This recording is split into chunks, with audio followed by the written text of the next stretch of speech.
আমরা যেটি স্পষ্টভাবে বলতে চাই সেটি হচ্ছে গত এই মাসের 2 ডিসেম্বর আমাদের সরকারি হাইকমিশন যেটি আগরতলাতে অবস্থিত, সেখানে হিন্দুত্ববাদী সংগঠনের বিচ্ছিন্ন কিছু সন্ত্রাসী কর্মীরা বাংলাদেশের সরকারি দূতাবাসে যেভাবে হামলা চালিয়েছে, এর আগে 28শে নভেম্বর কলকাতা হাইকমিশনে আক্রমণ করেছে এবং গতকাল মুম্বাইতে সরকারি হাইকমিশনও তারা বিক্ষোভ করে ইট পাটকেল তারা নিক্ষেপ করেছে।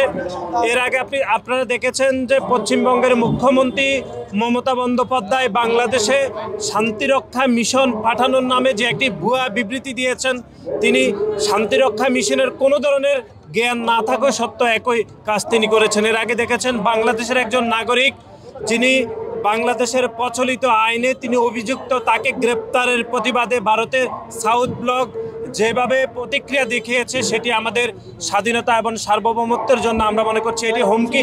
এবং প্রত্যেকটি দূতাবাসে তারা বাংলাদেশের পতাকা অবমাননা করেছে, বাংলাদেশের রাষ্ট্রীয় সম্পদকে তারা ক্ষয়ক্ষতি করেছেন এবং আমাদের রাষ্ট্রদূতদেরকে তারা ভয়ভীতি দেখিয়ে কক্ষ থেকে বের করে দিয়েছে, যেটি ভিয়েনা কনভেনশন 1961-এর ডিপ্লোম্যাটিক অ্যাক্টের 21 দ্বারা এটি সম্পূর্ণরূপে বরখেলাপ এবং ভারত সরকার কূটনীতিকদের সুরক্ষা দিতে চরমভাবে ব্যর্থ হয়েছে বলে আমরা মনে করছি। এবং যেটি সবথেকে উদ্বেগের সেটি হচ্ছে ভারতের কিছু মিডিয়া বাংলাদেশের জনগণ থেকে ভারতের জনগণের সাথে দূরত্ব তৈরি করার জন্য যে ক্রমাগত প্রপাগান্ডা তৈরি করছে, তারই প্রতিবাদে আজকে ঢাকা থেকে আগরতলা অভিমুখে আজকে আমাদের এই শান্তিপূর্ণ লং মার্চ অনুষ্ঠিত হচ্ছে। আজকে কিশোরগঞ্জের ঐতিহাসিক ভৈরব শহরে এখানে আমরা একটু পরে আমাদের পথসভা করব, তারপরে আমরা সর্বশেষ আমরা আখাউড়া স্থলবন্দর মাঠে আমরা বাংলাদেশের জনগণের পক্ষ থেকে আমরা আমাদের শান্তিপূর্ণ প্রতিবাদের ভাষা সেটি আমরা ভারতের সরকারকে জানিয়ে দিতে চাই।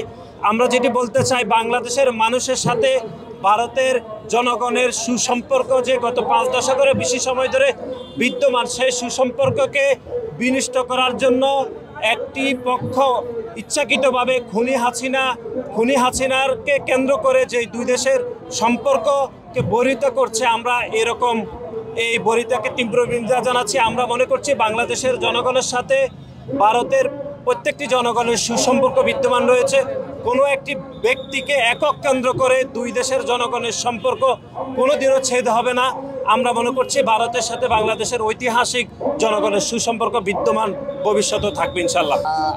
আপনি যে প্রশ্নটি করেছেন এটি বাস্তবসম্মত, যে পাসপোর্ট কেন্দ্রিক জটিলতা এবং মিডিয়ার অপতৎপরতা এবং প্রপাগান্ডা এবং মিথ্যা সংবাদ পরিবেশন করা হচ্ছে ভারতের মিডিয়াগুলোতে।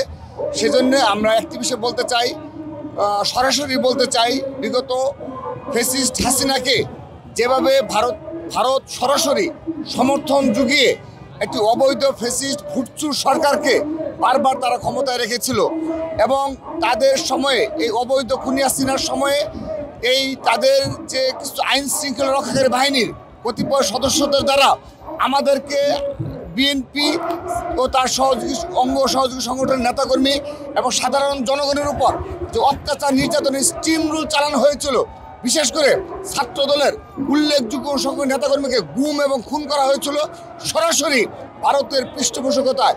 কিন্তু তারপরও কিন্তু আমরা একদিনের জন্য ছাত্রদল রাজপথ থেকে পালিয়ে যায়নি, আমরা ভয় পেয়ে ঘরে ঢুকে যায়নি। আমরা কিন্তু হাসিনার বিরুদ্ধে লড়াই করেছি, সংগ্রাম করেছি।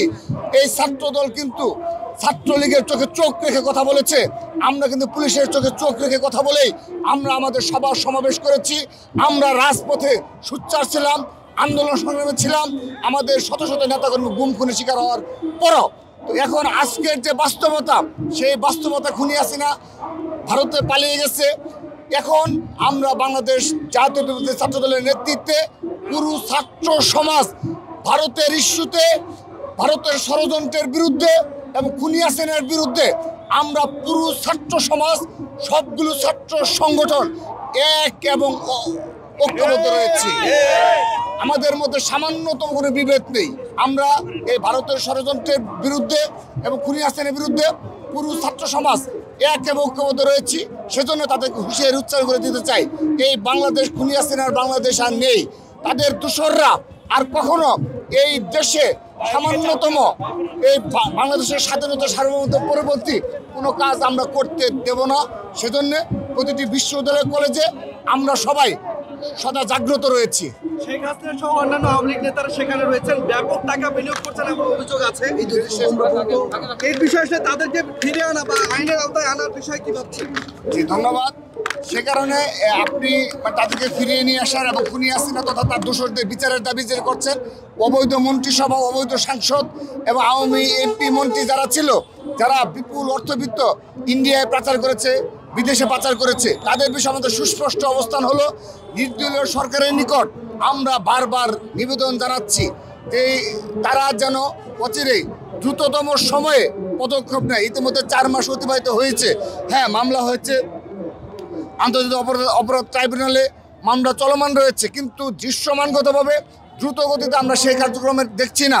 সেখানেও তারা ষড়যন্ত্র করার মতো সুযোগ পাচ্ছে। একই সাথে যারা ছাত্র সমাজের প্রতিনিধিত্ব দাবি করে, তারা কিন্তু শুধুমাত্র একটি মামলা করেছে শাহবাগ থানায় ছাত্রলীগের বিরুদ্ধে, এটি শেষ ছাত্রলীগের বিরুদ্ধে। কিন্তু আমরা লক্ষ্য করছি এই খুনি হাসিনার দোষর ছাত্রলীগের অনেক নেতা কর্মী ঢাকা বিশ্ববিদ্যালয়ের বিভিন্ন হল পর্যায়ে অবস্থান করছে, বাংলাদেশের প্রতিটি শিক্ষা প্রতিষ্ঠানে তারা এখনও অবস্থান করছে এবং তারা সেখানে থেকে তারা এখনও প্রতি বিপ্লবের স্বপ্ন দেখে তারা সোশ্যাল মিডিয়ায় তরুণ প্রজন্মকে বিভ্রান্ত করছে।